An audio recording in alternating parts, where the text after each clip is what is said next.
మీరు ఎప్పుడు చూసినా అమ్మాయి కావాలి అమ్మాయి కావాలి అంటుంటారు కదా. ఒకవేళ మీరు ఒక అమ్మాయితో రిలేషన్షిప్ లో ఉంటే ఆ అమ్మాయిని ఎలా చూసుకుంటారు? మీరే అంటారు కదా అమ్మాయిలు అబ్బాయిలు సమానం ఉండాలి అని. అవును, అలాగే ఉండాలి. మరి థియేటర్ వరకు నేను తీసుకెళ్తా, టికెట్ అమ్మాయి కొనాలి. అదేంటి? రెస్టారెంట్ వరకు నేను తీసుకెళ్తా, బిల్లు అమ్మాయి కట్టాలి, బిల్లు అమ్మాయి కట్టాలి. ఎవరురా నువ్వు ఇంత టాలెంటెడ్ ఉన్నావు?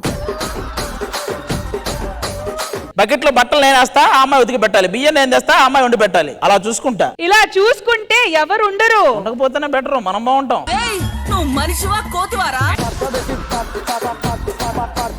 అసలు ఒక అమ్మాయిని ఎలా చూసుకోవాలని చెప్పడానికి నలుగురు వస్తున్నారు. వాళ్ళ మాటలు విని కాస్త బుద్ధి తెచ్చుకోండి, ఓకేనా?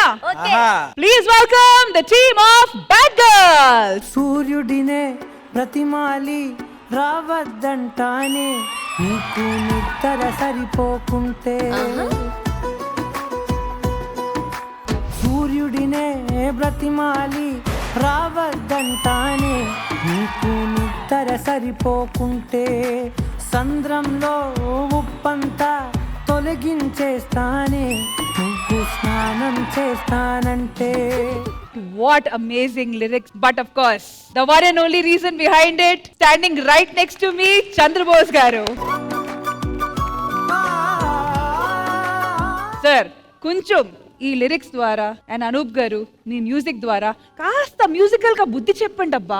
అమ్మాయిని ఎలా చూసుకోవాలని అడిగితే బియ్యం నేను పక్కన పెడతాను, ఆమె వండాలి, బట్టలు నేను బకెట్ లో పెడతాను, ఆమె ఉతకాలి, అది ఎంత ఇలా కూడా చూసుకోవచ్చు కదా అని నేను అనుకుంటున్నా. పోనీ అలాగే చూసుకోవాలని వాళ్ళు కనుక మమ్మల్ని నమ్మించగలిగితే అలాగే చూసుకుంటాం. అంతేనా? yes challenge. yes సరే, ఏమంటారు మరి? ఛాలెంజ్ యాక్సెప్ట్ చేస్తున్నారా? తప్పకుండా. సూపర్. టీమ్ బ్యాడ్ గర్ల్స్ అసలు పేరు వినగానే ఒక డిఫరెంట్ అంటే అంటారు కదా, జనాలకి ఫస్ట్ నెగటివ్ ఎక్కుతుందని, అది దృష్టిలో పెట్టుకొని బ్యాడ్ గర్ల్స్ అని పేరు పెట్టారు. Because definitely it's head Turner. అంటే బేసిక్ గా కథ ఏంటంటే, ప్రతి కాలేజ్ లో స్కూల్లో ఫస్ట్ బెంచ్ లో ఉంటారు కదా బాగా చదువుకునే అమ్మాయిలు, వాళ్ళు ఒక 3 days బ్యాడ్ గర్ల్స్ లో ఉందాం అనుకుంటారు. సో అది కథ, అందుకని మేము బ్యాడ్ గర్ల్స్ అని పెట్టాం. కానీ చాలా మంచోళ్ళు. బ్యాడ్ గర్ల్స్ కింద క్యాప్షన్ వచ్చి చాలా మంచోళ్ళు. The legendary Chandrabose garu, the Oscar winner. I mean absolute delight sir మీరు ఈ రోజు ఇక్కడ రావడం, and definitely having you once again over here is an absolute pleasure. ఆ విషయంలో అయితే నిజంగా మేమందరం కూడా నిజంగా అదృష్టవంతులం సార్ ఈ విషయంలో మాత్రం. ఎందుకంటే ఆస్కార్ అనే పదం అసలు తెలుగు వాళ్ళు పలకడానికే అర్హులు కాదేమో అనుకుంటున్న టైంలో, పలకడానికే కాదు అది పట్టుకోవడానికి కూడా అర్హులే నిరూపించిన తెలుగోడు మన చంద్రబోస్ గారు. ఇండస్ట్రీ హిట్లు ఇచ్చే స్టార్ హీరోలైనా, ఇప్పుడే ఇండస్ట్రీకి వచ్చే కొత్త హీరోలకైనా ఆయన పాట పడాల్సిందే. ఈ ప్రపంచంలో నాకు తెలిసి ఎక్కువ నాలెడ్జ్ ఉండే వ్యక్తులు ఇద్దరే, ఒకరు సైంటిస్టు, 2 లిరిసిస్ట్. అందులో ముఖ్యంగా చంద్రబోస్ గారు. ఎందుకంటే వాళ్ళు కొత్త విషయాలు కనిపెడుతుంటారు, ఈయన కొత్త పదాలు కనిపెడుతుంటాడు. ఎందుకంటే మీరు అయస్కాంతం మీకు తెలుసు, కానీ వయస్కాంతం అని కనిపెట్టింది ఆయనే. నిశ్శబ్దం మీకు తెలుసు, కానీ కిశ్శబ్దం అనే పదం కనిపెట్టింది ఆయనే. ఇలా ఎన్నో కొత్త పదాలు ఆ పాటల్లో అమర్చి వాటిని అంత పెద్ద హిట్ చేశారనమాట. ఆయన చెయ్యి పడిందంటే ఆ సినిమాకి సగం సక్సెస్ వచ్చినట్టే. థ్యాంక్ యూ అండి. మీ మాటలకు మనస్ఫూర్తిగా ధన్యవాదాలు. చాలా మంచి విషయాలు, నన్నే సంభ్రమాశ్చర్యాలకు గురి చేసే మంచి విషయాలు చెప్పారు ఆది గారు. మనస్ఫూర్తిగా ధన్యవాదాలు. నాకు ఇన్ని మంచి అవకాశం ఇస్తున్నందుకు దర్శకులందరికీ మనస్ఫూర్తిగా ధన్యవాదం.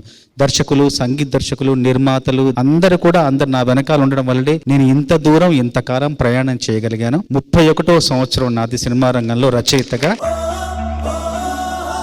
ఈ 31 సంవత్సరాల్లో 870 సినిమాల్లో 3800 పాటలు రాశాను. ఇప్పుడు తాజాగా వస్తున్న సినిమా బ్యాడ్ గర్ల్స్. మొన్న చాలా కవితాత్మకమైన ఆలోచనలు ఉంటాయి, ఎక్కువ భావుకత్వం ఉంటుంది, రాసే రచయితకు ఎంతో ఉత్సాహం కలుగుతుంది మొన్నతో పనిచేస్తుంటే. వీళ్ళందరికీ మళ్ళీ మెయిన్ ప్లస్ మన Anup Rubens garu, the great legendary Akkineni Nageswara Rao garu. ఆయన చనిపోయే ముందు ఆయనకి మిగిలిపోయిన ఒక బెస్ట్ మెమరీ ఏదన్నా ఉంటే ఆయన క్రియేట్ చేసిన మనం సినిమా ఆల్బమ్. అలాంటి మీ మ్యూజిక్ డైరెక్షన్ లో ఆయన ఇప్పుడు మళ్ళీ సెకండ్ టైం ఇంకో హిట్ సాంగ్ రావడం అనేది నిజంగా చాలా సంతోషిస్తున్నాం. మీ సినిమా అంతే పెద్ద హిట్ అవ్వాలని ఆ సాంగ్ లాగే మళ్ళీ మనస్ఫూర్తిగా కోరుకుంటున్నాం. ఆ చివరి మనోడు కూడా మీ అందరికీ రీల్స్ లో, ఇన్స్టాగ్రామ్ లో చూసుంటా నమస్తే బో అంటుంటాడు. దేవరా సినిమాలో ఒక చిన్న సైడ్ క్యారెక్టర్ చేశాడు, ఈ రోజు ఈ సినిమాలో అతనే లీడ్ క్యారెక్టర్. అలా అది కూడా ఒక రకంగా ఇన్స్పిరేషన్ అందరికి, చాలా మందికి. Thank you bro. అనూప్ గారు, యోర్ ఎక్స్పీరియన్స్ అండి అబౌట్ ద ఫిల్మ్. ఆఫ్టర్ నీలి నీలి ఆకాశం అనే సాంగ్ తర్వాత ఇలా చూసుకుంటానే అనే సాంగ్ రిలీజ్ అయ్యి చాలా మంచి అప్లాస్ వస్తుంది and wonderful lyrics by Chandrabose garu. ఈ ఫిలిం కూడా 30 రోజుల్లో ప్రేమించడం ఎలా అనే ఫిలిం ఎలా సక్సెస్ చేశారో ఇది కూడా మీరందరూ సక్సెస్ చేస్తారని. Thank you so much and once again thank you all of you for calling us. ఇలా చూసుకుంటానే ఇలా చూసుకుంటా. సో రోహన్ సూర్య, సో ఆ ఆఫర్ మీ దగ్గర రాగానే మీకు ఎలా అనిపించింది? How was it? How was your first reaction? ఆ దైవేచ్ఛ ఆయన పిలిచడము, నాకు గోదావరి క్యారెక్టర్ ఇవ్వడం, అందులోనూ నేను ఫస్ట్ వాల్తేర్ వేరేలో చిరంజీవి సార్ తో పాటు ఒక చిన్న బ్యాక్గ్రౌండ్ ఆర్టిస్ట్ చేసిన. ఆ చిరంజీవి సార్ పేరు Shivshankar Varaprasad Naidu.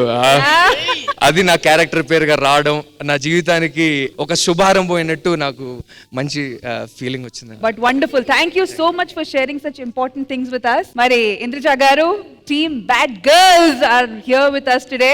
Your best wishes to the team. Sir, Chandrabose garu, మీరు శ్రీదేవి డ్రామా కంపెనీకి రావడం మాకందరికీ గర్వకారణం. ఈ ప్రపంచంలో ఉన్న ప్రతి తెలుగువాడు మీరు ఆస్కర్ పట్టుకున్నప్పుడు మీ ఇంట్లో వాళ్ళు ఎంత గర్వపడ్డారో దానికి 2 రెట్లు 3 రెట్లు కాదు 10 రెట్లు ఎక్కువ మేమందరం గర్వపడ్డాం. మూవీ ఏంటి, కథ ఏంటి, అది ఎలా ఉంటుంది, అవన్నీ మాకు అక్కర్లేదు. చంద్రబోస్ గారు ఒక మూవీ ప్రమోషన్కి వచ్చారంటే డెఫినెట్గా ఆ మూవీలో ఏదో ఒక విషయం ఉండే ఉంటుంది. సో దానికోసమైనా ఈ మూవీకి వస్తారు, చూస్తారు. అండ్ మునా గారు, అనూప్ రూబెన్స్ గారు and Rohan, all the very best. What can I say, you have a legend with you. So definitely ఆయన ఎక్స్పీరియన్స్లో ఎన్నో చూసుంటారు. ఖచ్చితంగా మీరు పెట్టే ఈ ఎఫర్ట్స్లో ఎంతో కొంత నిజాయితీ, ఎంతో కొంత విషయం లేకపోతే ఆయన ఇక్కడ ఉండరు ఈరోజు. Wishing you all success, wishing you rocking success. All the best. Thank you అండి. ఇండస్ట్రీ అంతా మొత్తం భూతద్దం వేసి వెతికిన అనూప్ గారంతా, చంద్రబోస్ గారు అంతా మంచోళ్ళు అయితే దొరకరండి. నేను జీవితంలో సంపాదించుకున్న ఆస్తి, జిఎస్టీలోకి కూడా లేని ఆస్తి వీళ్ళిద్దరిని సంపాదించుకున్నానండి. నేను ఈయన చేత యాక్టింగ్ కూడా చేయించాను. సుకుమార్ గారు, రాఘవేంద్ర గారు వీళ్ళందరూ ఆ పాట చూశారు. బేసిక్ గా దిల్ రాజు గారు ఫోన్ చేసి ఆయనలో లిరిసిస్ట్ని చూసాం, ఆయనలో యాక్టర్ని ఎలా చూసావు అన్నారు. సార్, ఆయనలో అన్ని కొనాలి నాకు తెలుసు సార్ అని చెప్పాను. సో ఎక్కువ అనుకోవద్దు.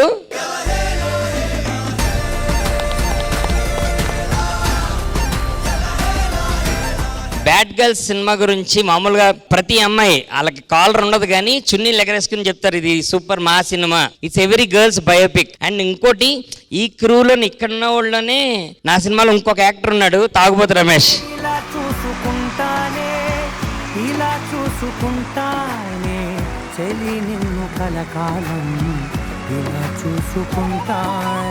రమేష్ నాకు చాలా నుంచి తెలుసు మాట. నాకు ఇలా రాసుకున్న వెంటనే అరే రమేష్ చేస్తే బాగుంటది అని జస్ట్ కాల్ చేశాను. అరే చిన్న క్యారెక్టర్ ఉంది మరి చేస్తావా అని. ఏం అడగలేదు, డబ్బులు అడగలేదు, ఏం అడగలేదు. డార్లింగ్ నీ సినిమాలోనే ఉంటాను అని చెప్పి వచ్చి చేశాడు. చాలా థ్యాంక్స్ డార్లింగ్. వండర్ఫుల్. ఏంటి మీరు చెప్పలేదు మాకు? అన్న ఏది చెప్పుకోడు. బ్యాడ్ గర్ల్స్ టీమ్ మాతో పాటు ఇప్పుడే జాయిన్ అయ్యారు కాబట్టి సినిమా గురించి ఇంకా చాలా విశేషాలు ఇంకా మాట్లాడుకోవాలి మనం. కానీ ఇప్పుడు మీకు కాన్సెప్ట్ తెలుసా తెలియదా నాకు తెలియదు కానీ చిన్నగా చెప్పేస్తాను నేను. ఇటువైపు వాళ్ళు వచ్చి వైన్ షాప్ పెట్టుకున్నారండి, ఇటువైపు వాళ్ళు వచ్చి సారీ షాప్ పెట్టుకున్నారు. కానీ 2 వచ్చి ఒకే ప్లేస్ లో పెట్టుకున్నారు షాప్స్ పక్క పక్కన. వీళ్ళొచ్చి మాదే ఉండాలి, వీళ్ళొచ్చి మాదే ఉండాలి అంటున్నారు. కానీ 2 పక్క పక్కన చాలా కరెక్ట్ అని నా అభిప్రాయం. ఎందుకంటారు సార్ అది? ఎందుకంటే ఆడవాళ్ళు వచ్చి చీరలు కొంటా ఉంటే మగాళ్ళందరూ బాధతో, అసలు ఆ డబ్బులు ఖర్చు అవుతున్న బాధతో వాళ్ళు కూడా మంది తాగుతారు. మీరు ఎటువైపు సపోర్ట్ చేస్తారు? మీరే టీం అంటే మీ టీం. ఓకే, మరి మీరు చీరల వైపు. కానీ అక్కడ మీరు బుద్ధి కూడా చెప్పాలి, ఒక అమ్మాయిని ఎలా చూసుకోవాలనేది. తప్పకుండా చెప్తా. నేను ఆదిగారి పక్కన కూర్చొని అదే పనిలో ఉంటాను.